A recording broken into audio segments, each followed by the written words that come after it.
Speaking of housing, the Canadian Real Estate Association is updating its outlook for where home prices will head this year. The group now expects the national average home price to climb just under 5% to an annual base to more than $710,000. That's more than double the increase expected at the start of the year. Experts say a record population growth compiled with the potential interest rate cuts later this year could prompt a busier real estate market this summer or fall.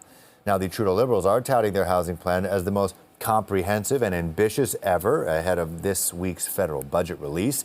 Now, Prime Minister Trudeau says the plan will reduce construction costs and make it easier for cities to build homes quicker. Now, among the new promises, tax breaks to developers who build rental units and to colleges that build new student housing. The government is also promising a historic shift in how public lands are used for housing. The federal budget expected to be tabled by Finance Minister Chrystia Freeland on Tuesday. Now, another housing-related measure to be included in the budgets are enhancements to the Canadian Mortgage Charter. Minister Freeland announced on Thursday that updates will include allowing 30-year amortizations on insured mortgages for the first-time buyers who purchase newly built homes. Additionally, the government says it's also increasing the amount of money Canadians can withdraw from their RSPs to put towards a down payment from $35,000 to $60,000. That is promising to extend the window for repayment by an extra 3 years as well. For more on what to expect from Tuesday's federal budget, we're joined live by Marvin Ryder, professor at McMaster University's Group School of Business. Good to see you again, Marvin. It's been a while. Okay, let's talk about this budget release on Tuesday. Obviously, a federal election is just a year away. How important will this budget be for the Trudeau government to try to retain power? Well, to be clear, this is not an election budget. This sort of tees up next year's budget. That will be the budget that takes us to the election. Put a little numbers around this. This is a budget of around $450 billion. The first two items on the budget are always the same, the interprovincial transfers for health care, and then the old age security GIS programs. Also, debt servicing charges will be part of that. So the government doesn't have a lot of extra wiggle room to throw money at things, but every year they pick a theme. And the theme this year is housing, both in terms of rental accommodations and in terms of accommodations that people can buy. There's not going to be many surprises on Tuesday because they pre-announced almost everything, so we know almost exactly what they're already going to tell us there. They're also going to announce some enhancements to the pharmacare program, the dental care program. There's a new school lunch program, $1 billion for school lunches to make sure good, nutritious meals are happening in schools. The one key question that we don't know and that we're waiting to hear on Tuesday is, how are you planning to pay for some of this?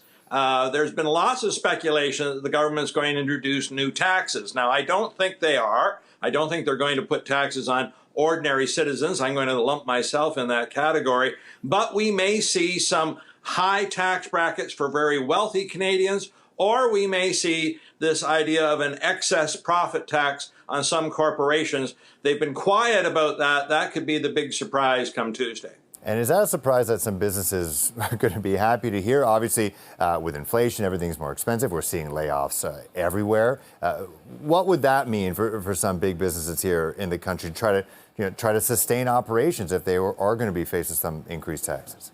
Right. Well, Phil, first, if you don't mind, I'm just going to take issue with your comment. We haven't seen layoffs everywhere. We've seen some selected layoffs. We've seen some businesses. Yes, unemployment is 1% higher than it was a year ago, but most of that is not due to job losses. It's due to more people looking for work. We've brought more people in, and we haven't been producing enough jobs to absorb those people quickly into the situation. Same thing with inflation. Yes, inflation is still too high. We're going to get those numbers also oddly on Tuesday, 2.8% in February. But if I can take you back to February 2023, it was nearly 10%. So we've seen inflation dramatically come down, unemployment not go anywhere. We're going to avoid a recession. So yes, interest rates are going to come down this year. Really, this is not a bad news scenario. So the government doesn't have to worry about putting a lot of stimulus into the economy. It's more about, to me, honestly, this would have been a great year to try to rein in your spending.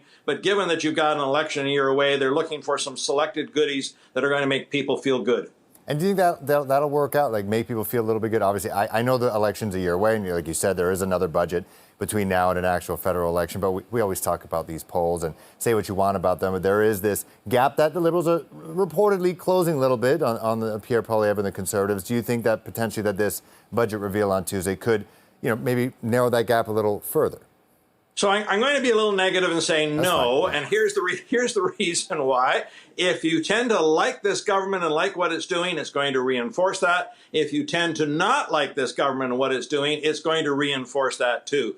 In other words, people who think that Mr. Trudeau and Ms. Freeland are just throwing money away, then a school lunch program isn't going to make them feel good, putting money towards housing isn't going to make them feel good. Where is my tax cut? That's what I want. And if you don't have that, those people aren't going to change their mind. So I don't think there's anything in this budget that's necessarily going to narrow the gap. However, saying that, I think the events that are going to maybe narrow the gap will be when the interest rates start to come down. And that may happen as early as June, and then we'll see more rate cuts in the year. So that, yes, by the end of this year, I think the Liberals will be more in contention, but it won't be because of this budget.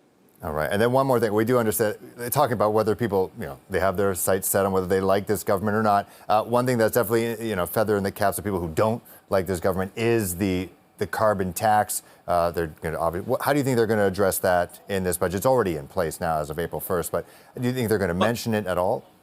No, not in the sense of canceling it or slowing it down or changing it anyway. What they might be trying to do is share some of the successes that they've had. And so I'm speaking to you today from Hamilton. Here in Hamilton, we have a major carbon polluter called Dofasco, one of the 5 biggest carbon polluters in Ontario.